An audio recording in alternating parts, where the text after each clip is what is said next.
السلام علیکم دوستو، آج اگر ہم دنیا کے امیر ترین لوگوں کی بات کریں تو ذہن میں نام آتے ہیں جیسے ارب پتی بزنس مین ہو۔ لیکن کیا آپ جانتے ہیں کہ تاریخ میں کچھ لوگ ایسے بھی گزرے ہیں جن کی دولت آج کے ارب پتیوں سے بھی کئی گنا زیادہ تھی؟ تو سوال یہ ہے، تاریخ کا سب سے امیر انسان کون؟ آج کی ویڈیو میں ہم انہیں حیران کن شخصیت کے بارے میں جانیں گے۔ فرسٹ نمبر پر آتا ہے مانسا موسیٰ۔ تاریخ کا سب سے امیر انسان اکثر ماہرین کے مطابق مانسا موسیٰ کو مانا جاتا ہے۔ وہ 14ویں صدی میں افریقہ کے ملک مالی کا بادشاہ تھا۔ اس کی دولت کا اندازہ لگانا مشکل ہے، لیکن کہا جاتا ہے اس کے پاس سونے کے بے شمار ذخائر تھے۔ مالی دنیا میں سونے کی سب سے بڑی پیداوار رکھتا تھا۔ ایک مشہور واقعہ ہے ان کے بارے میں، جب وہ حج کے لیے گیا تھا تو اس نے راستے میں اتنا سونا تقسیم کیا تھا کہ کئی شہروں میں سونے کی قیمت کم ہو گئی۔ یہ ظاہر کرتا ہے کہ اس کی دولت کتنی زیادہ تھی۔ سیکنڈ نمبر پر آتا ہے دوستو اگسٹس سیزر۔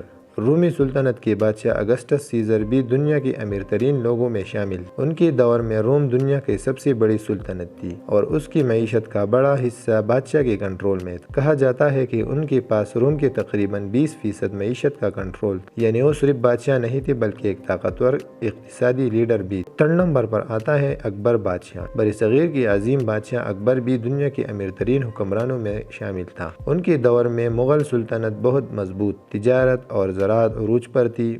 اس وقت مغل سلطنت دنیا کی معیشت کا ایک بڑا حصہ تھی۔ اکبر بادشاہ کی دولت صرف سونے چاندی تک محدود نہیں تھی، بلکہ ان کے پاس زمینی وسائل اور طاقت بھی شامل تھی۔ فورتھ نمبر پر آتا ہے جان ڈی راک فیلر۔ اب آتے ہیں جدید دور کی طرف۔ جان ڈی راک فیلر امریکہ کے ایک مشہور بزنس مین تھے۔ انہوں نے تیل کی کمپنی اسٹینڈرڈ آئل بنائی اور دنیا کے سب سے بڑے بزنس امپائر میں سے ایک کھڑا کیا۔ کہا جاتا ہے کہ وہ اپنی زندگی میں دنیا کے سب سے امیر انسان بن گئی تھی۔ ففتھ نمبر پر آتا ہے جیف بیزوس۔ آج کے دور میں جیف بیزوس جیسے لوگ اربوں ڈالر کے مالک ہیں۔ انہوں نے امیزون کمپنی بنائی اور آن لائن شاپنگ کو بدل دیا۔ لیکن اگر ہم تاریخ سے کمپیئر کریں ان کو، تو ان کی دولت پرانے بادشاہوں سے کم سمجھی جاتی ہے۔ اصل فرق کیا ہے؟ پرانے زمانے میں بادشاہ پوری سلطنت کے مالک ہوتے تھے۔ زمین ہوتا تھا ان کے پاس، سونا، تجارت سب ان کے کنٹرول میں ہوتا تھا۔ آج کے دور میں دولت کمپنیوں اور اسسٹ کی شکل میں ہوتی ہے اور حکومت الگ ہوتی ہے، تو اسی لیے پرانے بادشاہ زیادہ امیر سمجھے جاتے تھے۔ اگر ہم تاریخ کو دیکھیں تو سب سے امیر انسان کا نام اکثر مانسا موسیٰ لیا جاتا ہے، لیکن اصل حقیقت یہ ہے کہ ہر دور میں دولت کا مطلب مختلف ہوتا ہے۔ اگر آپ کو ایسے تاریخی اور معلوماتی ویڈیوز پسند ہیں تو ویڈیو کو لائک کریں اور چینل کو سبسکرائب کریں۔ شکریہ۔